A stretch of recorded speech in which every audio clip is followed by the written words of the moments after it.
lebih menggeluti gitu ya. Jadi kalau saya menyimpulkan itu memang menulis buku itu pekerjaan orang gila katanya begitu. Kenapa? Karena tidak banyak peminatnya gitu ya. Nah, terima kasih. Jadi keterkaitan dengan penulisan buku, sebenarnya saya punya ide awal ya. Kenapa saya menggeluti nulis buku lah ya begitu ya. Pikiran awal saya sebagai seorang dosen sebenarnya saya kan ingin mentransfer ilmu ke saya ya sebenarnya. Kalau saya hanya mengandalkan semacam di kelas saja, sebenarnya itu tidak efektif sekali kan. Kita sudah sangat paham dalam teori pembelajaran ya, orang akan fokus untuk menerima ilmu itu kan hanya butuh waktu 15 menit pertama saja ya. 15 menit terakhir itu ya sudah kemana-mana pikiran kita kan. Nah, jadi ini yang menjadi latar belakang kenapa saya menulis buku ya. Ya, jadi mungkin Mbak Iva saya sedikit menyampaikan juga buku pertama kali yang saya tuliskan itu kan di tahun 2009. Bukunya sederhana dan kecil sekali, harganya juga murah meriah gitu ya. Malah lebih mahal daripada pertama kelihatannya begitu sekarang gitu ya. Jadi buku saku perawatan tali pusat ya. Jadi ini sebagai inisiatif pertama ketika saya memang sedang studi S2 di UGM ya. Salah seorang dosen saya itu menyampaikan materi yang menurut saya itu kok bisa ya gitu ya. Jadi beliau itu menyampaikan bahwa salah satu hal yang bisa digunakan untuk merawat tali pusat itu ternyata bisa menggunakan ASI sebenarnya. Air susu ibu ya. Luar biasa kan sebenarnya Allah Subhanahu wa taala memberikan banyak pelajaran kepada kita. Jadi ini yang menjadi cikal bakal kenapa saya menulis buku sebenarnya. Saya membaca literatur yang beliau publikasikan ya, seorang almarhum Profesor Surjono di UGM gitu ya. Kemudian itu yang menjadi cikal bakal saya pertama untuk menulis buku sebenarnya. Dan kesini ya saya memang akhirnya kadang kalau tidak nulis jadi agak ini juga ya, puyeng juga gitu kan. Karena tidak ada pelampiasan. Stres itu pelampiasannya adalah menulis gitu ya. Iya Pak, betul. Ya, mungkin begitu Mbak Iva. Baik, selanjutnya untuk koleksi karya nih Pak. Ada buku apa saja sih Pak yang sudah Bapak tulis? Boleh ceritain satu-satu Pak tentang tiap bukunya. Oh boleh, jadi sama ditunjukkan juga ya, boleh Pak. Ya. Bantu. Jadi ini beberapa buku yang pernah saya tuliskan ya.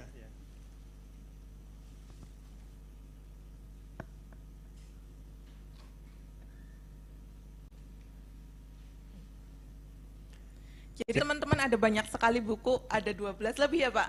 Ya, masih sebatas itulah. Gitu ya. Masya Allah. Jadi ini buku yang pertama tentang perawatan tali pusat. Bukunya kecil sekali seperti ini. Ya. Sederhana, simpel sebenarnya. Gitu ya. Nah, karena menarik sekali sebenarnya kalau kita berbicara buku ini dibedah sendiri juga mungkin bisa mengundang narasumber yang lain. Ya.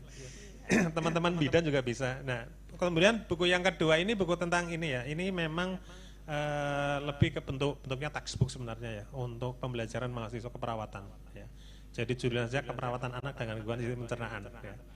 Dan buku yang berikutnya ini ya. Jadi buku ini yang memang agak relatif lebih tebal ya. Karena ini mungkin hampir mendekati ya 455 halaman gitu kan. Wah, jadi ini buku yang paling tebal ini sebenarnya. Kalau buku-buku yang lain ya standar lah ya. Buku yang berikutnya adalah ini ya, masih tentang perawatan anak juga.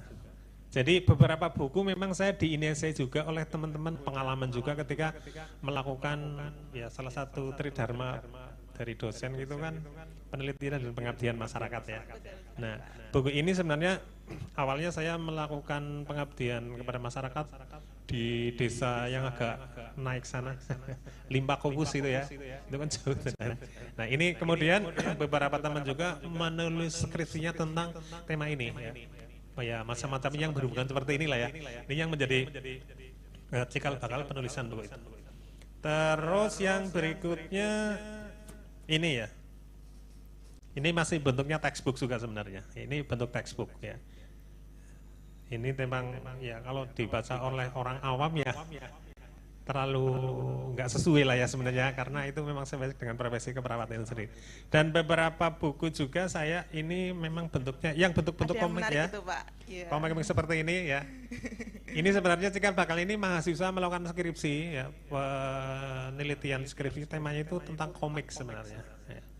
Jadi kemudian saya minta dengan dia, nanti kita publikasikan saja dalam bentuk ya buku yang ber-ISBN gitu ya. Jadi ini cikal bakalnya. Tapi ini juga menarik ya. Hari ini saya manfaatkan juga untuk pengabdian kepada masyarakat ya, IBM. Karena ternyata ya ini penting juga. Kalau kita berbicara ini penting juga. Menarhe itu kan, mohon maaf ya, ini ada ibu-ibu juga ya. Seberapa siap gitu ya, seberapa besar ya, atau seberapa jauh kita menyiapkan anak kita untuk tahu menarhe gitu kan. Ini penting nih, apalagi isu-isu zaman kekinian nih, bapak ibu-ibu ya terutama, dan calon bapak-bapak ya, atau muka yang bapak-bapak seperti saya gitu ya. Jadi hari ini kelas 4 itu sudah ada yang menarhe itu pertama kali itu sudah kelas 4. Dan artinya ya, proses dalam tubuh dia kan sudah berlangsung dari kelas 2. Jangan-jangan kelas 2 sudah mulai tertarik dengan lawan jenis. Ya. Itu isu-isu yang cukup serius harus kita perhatikan. Apalagi kita hidup di era yang seperti ini. Terus yang berikutnya, bentar kita ya. Oh ini. Ya, ini bentuknya komik. Ini juga penelitian juga dengan mahasiswa sebenarnya. Walaupun ini komik, memang ada hal-hal yang saya edukasi juga di catatan belakang ya. Jadi mohon maaf ya, sebagian besar ya orang-orang di tempat kita itu kan ketika anaknya demam rata-rata kan segera lari ke warung gitu ya. Ya cari paracetamol gitu. Sebenarnya penggunaan seperti itu kan unrecommended ya. Dalam bahasa kesehatannya tidak direkomendasikan. Jadi karena ya memang tidak harus ya ketika anaknya demam harus langsung diberikan paracetamol ya. Dan yang berikutnya saya sudah mulai bergeser sebenarnya. Temanya saya bergeser ke tema-tema yang berhubungan dengan stroke sebenarnya. Ya, ini banyak sekali tentang stroke jadi, ya, Pak. Kalau buku tema tentang stroke ini ada 5 buku yang sudah saya terbitkan dan saya sebenarnya sedang berproses satu lagi sebenarnya. Cuma karena saya menghubungi layoutornya desainernya lah ya. Ini sedang mau kuliah katanya. Jadi nanti mungkin bulan depan baru mereka akan mengerjakan. Ya. Jadi kembali ke ini ya, buku tentang ini. Sebenarnya isu-isu menarik ya. Yang hari ini Indonesia itu banyak persoalan. Jadi kalau buku yang disampaikan Pak Iva tadi ini ya tentang informasi belajar motorik stroke itu kan hanya buku kelanjutan. Ya. Jadi ini memang lebih ke arah ini Mbak, lebih melatih bagaimana skill ya, atau gangguan ketika orang stroke kan akan mengalami gangguan itu nggih, dalam bahasa itu kelumpuhan lah ya, bisa tangan, kaki kayak gitu. Ya, begitu Mbak. Ya baik Pak. Saya mau tanya lagi nih Pak, apa suka dukanya Bapak dalam menulis buku sebanyak ini? Di lain sisi juga Bapak kan sebagai dosen ya Pak ya, bagaimana cara memanage waktunya juga? Ya kalau dibilang suka dan dukanya, sukanya sedikit, dukanya banyak ya. Karena apa? Karena kalau kita menulis pasti otomatis itu akan mengorbankan waktu istirahat gitu ya. Dan termasuk ya karena saya sudah punya istri itu diprotes juga kan. Jadi ya itu memang bagaimana pintar-pintar kita lah ya mengelola waktu yang ada sebenarnya ya. Ya dukanya seperti itu. Ya sukanya ya mungkin memang tidak dinikmati hari ini ya. Tapi dinikmati itu nanti kan ketika kita sudah mati gitu kan. Jadi salah satu hadis yang sudah kita sering banyak dengarkan ya ilmu yang bermanfaat ya. Jadi cara menurunkan ilmu kita kan tentu dengan menulis kan. Kalau berbicara hari ini kita berbicara selesai ya sudah gitu kan, sudah selesai itu. Tapi kalau kita menuliskan ada kesempatan juga orang untuk membaca kembali gitu ya. Jadi kalau saya sih lebih termotivasi untuk hal